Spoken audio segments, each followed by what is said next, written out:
aza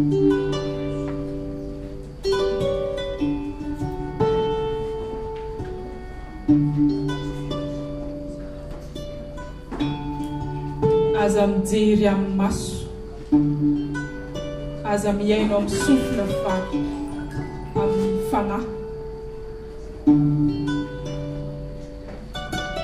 aza mijery amin'ny maso, aza miaino amin'ny sofina fa amin'ny fanahy.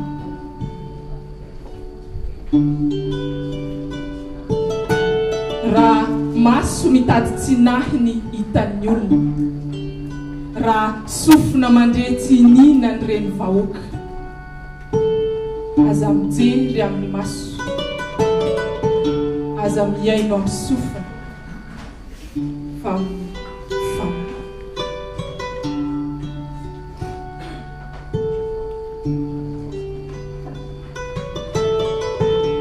Sokafy ny masom-panahy, sahy mijery amin'ny fanahy, sahy miaino ilay feo fahatelo, ilay tsy anao, tsy aniafy, fa ilay fahatelo dia ataovy tsy ambaratelo. Aza mijery amin'ny maso, aza miaino amin'ny sofina fa amin'ny fanahy.